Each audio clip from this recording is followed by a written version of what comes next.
लड़कों का झगड़ा हुआ, रगड़ा हुआ, रगड़ा हुआ, झगड़ा हुआ, रगड़ा हुआ, झगड़ा हुआ, झगड़ा खत्म नहीं हुआ, न कोई खत्म कर सका, न घर में खत्म हुआ, न घर से बाहर खत्म हो सका। घर के झगड़े की वजह से हिंदुस्तान पहले छोटा हुआ, उसके बाद मुसलमानों के हाथ से जो गया तो कभी वापस नहीं आया। होता तो हम लोग नजात पा लेते। उसने जब मुसलमानों का ताना सुना तो सर गाड़ करके बैठ गया। उसके दिल में खुदा ने बात डाली कि इन मुसलमानों से पूछो जो मुसीबत के वक्त में जायजा नहीं लेते, तौबा नहीं करते, दूसरे को ताना मारते, इनसे पूछो अगर हमारी वजह से कश्ती डूब रही, मैं तो सिंगल हूं, अकेला हूं, तुम्हारी तो तादाद 99 है, अगर मेरी वजह से कश्ती डूब रही है तो तुम्हारी वजह से कश्ती पार क्यों नहीं लग रही है। खुद फरामोशी को न तोहमत बहद उस्ताद। 1707 ईस्वी में औरंगजेब बादशाह का इंतकाल हुआ।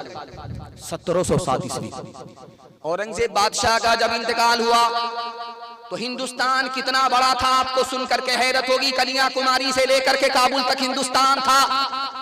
बांग्लादेश हिंदुस्तान में, हिंदुस्तान किसने दिया? औरंगजेब बादशाह ने दिया। काबुल तक, अफगानिस्तान तक हिंदुस्तान सा इतना बड़ा हिंदुस्तान किस बादशाह ने दिया? औरंगजेब ने दिया।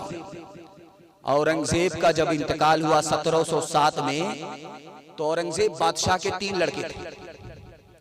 3 लड़कों का झगड़ा हुआ, रगड़ा हुआ, रगड़ा हुआ, झगड़ा हुआ, रगड़ा हुआ, झगड़ा हुआ, झगड़ा खत्म नहीं हुआ, न कोई खत्म कर सका, न घर में खत्म हुआ, न घर से बाहर खत्म हो सका। घर के झगड़े की वजह से हिंदुस्तान पहले छोटा हुआ, उसके बाद मुसलमानों के हाथ से जो गया तो कभी वापस नहीं आया।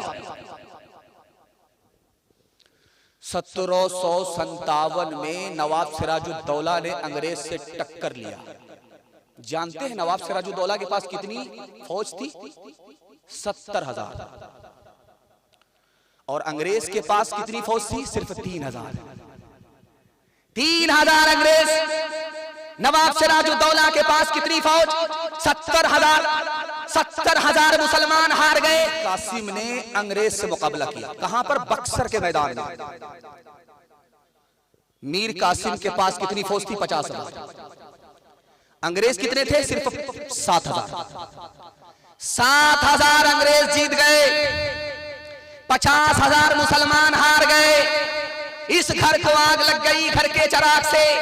नजफ खान ने गद्दारी की, मुसलमानों की बरसहा बरस की हुकूमत चली। 1792 में टीपू सुल्तान ने अंग्रेज को शिकस्त दिया। एक बार नहीं, 2 बार। जब 1799 में टीपू सुल्तान का मुकाबला होता है तो टीपू सुल्तान शहीद हो गए। जानते हैं क्यों? मीर सादिक ने गद्दारी की, टीपू सुल्तान शहीद हो गए, शिकस्त नहीं दे पाए। हाथ उठा करके वादा कीजिए अपने घर के झगड़े को घर में हल करेंगे, अदालत में नहीं ले जाएंगे। हाथ उठाइए इंशाअल्लाह। दामाद बेटी का झगड़ा होगा, दामाद सीधा जेल जाएगा। हाथ उठाइए इंशाअल्लाह। यही देखना था। अपने आमाल बद थे जिल्लत मिली, अपने आमाल बद थे जिल्लत मिली, हमको दुनिया से कोई शिकायत नहीं। तेरी रहमत के साथ में सब जीते हैं, कौन है जिस पे तेरी इनायत नहीं। मेरे अल्लाह ईमान सलामत रहे, मेरे दिल में कोई और हसरत नहीं। आदमी कैसे अख्तर को कहलाएगा, आदमी कैसे अख्तर को कहलाएगा। आदमी में अगर आदमियत नहीं, आदमी कैसे अख्तर को कहलाएगा। तीसरा पैगाम बड़ी तेजी के साथ आप मोहब्बत में सुनने, हमारी जबान कैची की तरह चल रही है। अल्लाह मोहब्बत में सुनने को सुनाने को दोनों को कबूल फरमाए। तीसरा नमूना आपकी खिदमत पर रखने के लिए जा रहा हूं, ध्यान से सुनिएगा, तेजी के साथ निकल जाएगा। इस हिंदुस्तान में मुसलमान कैसे हुकूमत करता था? हिंदू को दूर रख करके नहीं, हिंदू को साथ में लेकर के। और वजीर आजम कौन है? सिपह सालार कौन है? तिलक नाम का हिंदू है। महमूद गजनवी बादशाह हुकूमत कर रहा है। सिपह सालार कौन है? तिलक है। टीपू सुल्तान इस हिंदुस्तान के बादशाह हैं। वजीर आजम कौन है? हिंदू है, पुरनिया नाम का है। टीपू सुल्तान बादशाह है। सिपह सालार कौन है? कृष्णा राव हिंदू है। टीपू सुल्तान ने एक मुसलमान होकर के भी यहाँ के हिंदुओं को कितनी जागीर दिया? 156 मंदिर सिर्फ जागीर में दिया है। अब दिखाने के लिए जा रहा हूं, साउथ में एक नवाब गुजरे, उसका नाम था छत्रपति शिवाजी महाराज। औरंगजेब बादशाह से उन्होंने बगावत की। अब औरंगजेब बादशाह टकरा गए शिवाजी से। शिवाजी की फौज लड़ाई कर रही है अंग्रेज औरंगजेब बादशाह की फौज से। नतीजा ये हुआ कि शिवाजी अपनी फौज को लेकर के किला में बंद हो गए। औरंगजेब बादशाह अपनी फौज को लेकर के किले को घेर लिया। जब मुहासरा तंग हो गया तो राशन खत्म हो गया। शिवाजी का राशन खत्म हो गया तो माँ के पास आकर के कहते अब क्या होगा? बाहर औरंगजेब खड़ा है, मेरे खून का प्यासा है, लश्कर को लेकर के लाओ, लश्कर को लेकर के मुझको घेरे हुआ है और अंदर में बंद हूं, मेरा राशन खत्म हो गया। तो माँ ने कहा बेटा परेशान क्यों होता है? औरंगजेब से पूछ ले कि अब करना क्या। कहा माँ तेरा दिमाग खराब हो गया, मेरे खून का वो प्यासा है और तू कह रही औरंगजेब से पूछ ले क्या करना क्या। कहा बेटा औरंगजेब मुसलमान है, तुमको गलत मशवरा नहीं देगा, मशवरा करना है तो औरंगजेब से मशवरा करो। शिवाजी झंडा लेकर के किले पर खड़े हो गए तो औरंगजेब बादशाह ने पूछा क्या करना चाहते हो? कहा राशन खत्म हो गया। जब राशन खत्म हो गया तो लड़ाई क्यों करोगे? 10 साल के लिए लड़ाई बंद, राशन का इंतजाम कर लो, उसके बाद लड़ने के लिए 10 साल के बाद। औरंगजेब बादशाह का वजीर पांव पकड़ करके गिर गया कि हुजूर 10 साल का मौका दे रहे, तो हट्ठा कट्ठा होकर के आया। कहा मेरे नबी ने कुफ्फारे मक्का से 10 साल के लिए सिला की थी, जीतना मुकद्दर नबी के हिस्से में था, मैंने नबी की सुन्नत पर चल करके दिखाया है, वो मुझे कभी शिकस्त नहीं दे सकता। हाथ उठाइए, वादा कीजिए कि नबी की सुन्नत को ढूंढ ढूंढ करके जिंदा करेंगे इंशाअल्लाह। अपना पैसा बचाएंगे, दूसरे के पैसे से हज करेंगे। हाथ उठाइए इंशाअल्लाह। मोमिन जो फिदा नक्श कफे पाए नबी हो ज़ेरे कदम आज भी आलम का खजीना। मोमिन जो फिदा नक्श कफे पाए नबी हो ज़ेरे कदम आज भी आलम का खजीना। कर सुन्नत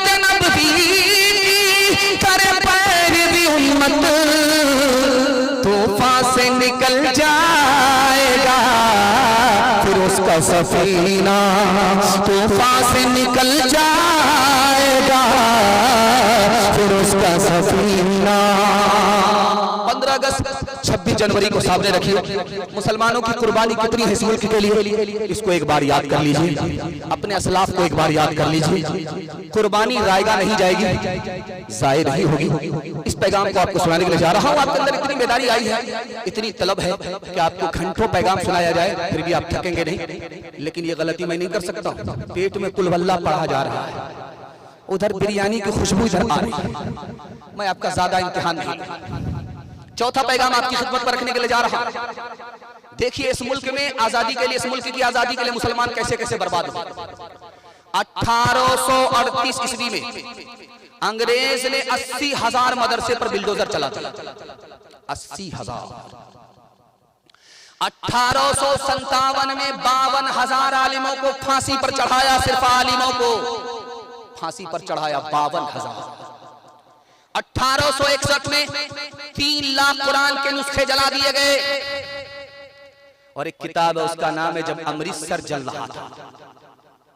उस किताब में लिखा है कि अंग्रेजों ने 10,000 मुसलमानों के 10 लाख मुसलमानों के बच्चे को तह तह कर दिया।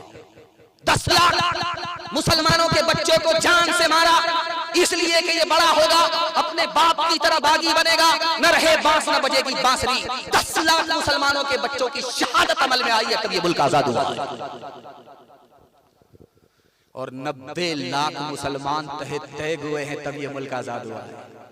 90 लाख, 10 लाख बच्चे, 90 लाख आम मुसलमान, 52,000 आलिमों को फांसी, 80,000 मदरसे पर बिल्डोजर, 3 लाख कुरान के नुस्खे चले हैं, तब ये मुल्क आजाद हुआ है।